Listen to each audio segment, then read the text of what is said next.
વાતો રે પણ તે વચને વર્યા વિશ્વથી ન્યારા પૂજાય થઈને દેવો રામ કૃષ્ણ દેવા ઝલકી રહ્યા પુરાણમાં દાખલો લેવો આવા જે વચને વર્યા છે એવા સંત મહાપુરુષોને અહીંયા વધારેલ સર્વત્ર સ્નેહીજનોને સર્વત્ર ને મારા દાસના જય ગુરુ।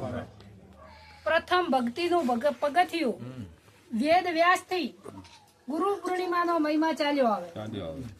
ગુરુ પૂર્ણિમાનો મહિમા એવો છે કે જેને ગુરુ ચરણે રામ કૃષ્ણ ને આદિ ગુરુ ભાવે બધું મૂકી ગુરુ ચરણમાં જાવે। ગુરુ વિના તને કોણ છોડાવે? આ જીવ જેમ જેમ ઉદ્યમ કરે છૂટવાનો તેમ તેમ બમણો બંધાય। આપ બળે છૂટે નહીં છોડાવે સદગુરુ રાય। જેના જીવનની અંદર પ્રથમ તો ગુરુ નથી એનું જીવન અધૂરું છે। ખાય પીએ ઊંઘ આવે તો ઊંઘે ને મોત આવે તો મરી જાય આવું તો જનાવરે જીવન જીવે। પણ આપણે પોચ ઇન્દ્રિયનું જ્ઞાન છે અને તો આપણું પોતાનું ભોન ભૂલી જાય કે આપણે શું કરવા માટે આયા હતા। સંત મહાપુરુષોએ કીધું કે દયા ધર્મ કા મૂળ અને પાપ મૂળ અભિમાન। જજ તુલસી કહે જ્યાં સુધી દેહમાં હોય પ્રાણ ત્યાં સુધી દયા ન છોડીએ। અગલે પગલે જુઠ્ઠું બોલવું તો મહાન પાપ છે। જૂઠ સમાન કોઈ પાપ નથી। જે સંત મહાપુરુષોએ કીધું છે કે તો સત્ય ને વર્યાવો તો થોડું બોલો પણ સત્ય બોલો। સત્યવાદીઓના ઇતિહાસ દોરાઈ જાય। જે બોલ્યા એમનો હાલ પુરાવો મળે છે। અને અહીંયા નિરોધ મહારાજે એવી ભક્તિ બતાવી દે કે સચોટ વર્તમાન ઉપર આવી દો અને નિરોધ ના વર્તમાને રહી અને પરિપૂર્ણ તમે કોણ છો ને એની પારખ કરો।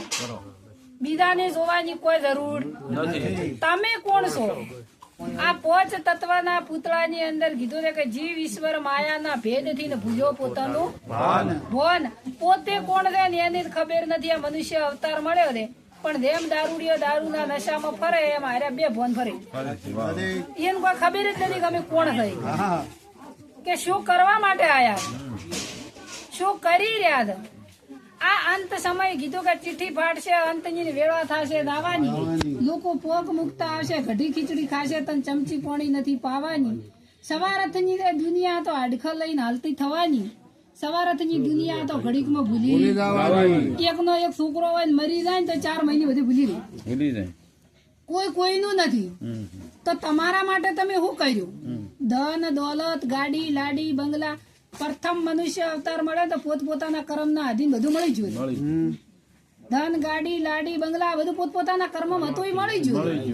પણ સતા આ મનુષ્ય દેહ માત્ર માગવાનું મિલતો નથી।